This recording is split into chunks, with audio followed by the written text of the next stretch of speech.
Hai, kita lanjut ya membahas mengenai CCTV. Ini udah part 2 loh.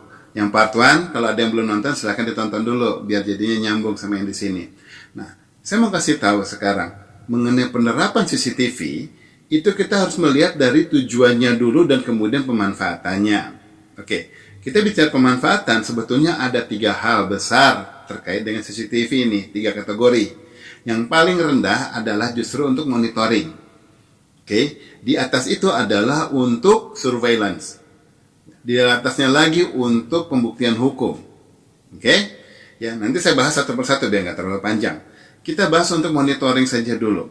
Kalau kita masuk monitoring berarti ibu-ibu Anda memantau anak Anda ataupun memantau bayi ataupun siapa yang di rumah untuk melihat rumah ya bapak-bapak juga ngelihat mau garasi atau apanya mau dia dilihat. Anda hanya melakukan pemantauannya di situ ada monitoring, seringkali hanya adalah sesudah kejadian. Ya, kalau Anda bilang, oh Anda biar bisa langsung tahu juga mengenai kejadian di situ, ingat saat menonton itu berarti Anda sedang di tempat yang lain, secara real time Anda lagi bekerja berkegiatan, kemudian harus memantau di sini. Mata Anda kan cuma 2, nggak mungkin matanya pisah yang satu lihat ke TV, yang satu ngelihat untuk kegiatan, nggak mungkin kan? Anda hanya fokus pada kegiatan Anda pada satu saat yang bersamaan, gitu loh. Jadi saat Anda berkegiatan, yang di sininya tetap kejadian.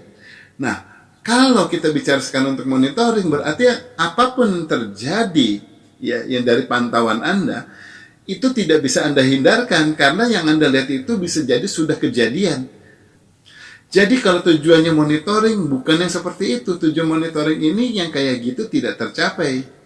Lalu bagaimana Abah? Maksudnya kegiatan untuk monitoring siapa? Itu monitoring adalah untuk para satpam, untuk siapa yang memang ditugaskan untuk memonitor.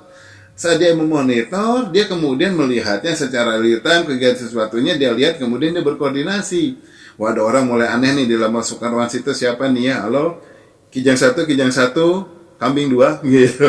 Ya kan, kemudian segera dilakukan follow up, misalnya. Nah, dengan demikian, fungsi monitoring yang biasa dilakukan oleh yang para petugas memang tugasnya untuk memonitor tidak bisa Anda gantikan. Ya, jadi kalau itu untuk Anda anggap sebagai perangkat perlindungan tentu sudah bukan. Ya, jadi salah lah kalau Anda anggapnya untuk sebagai perangkat kayak gitu. Jangan nanti Anda sudah pasang, kayaknya udah pasang, kemudian kok kejadian juga, gitu. Ya, jangan terlalu berpikir kayak gitu ya. Oke, salam hangat, jabat erat.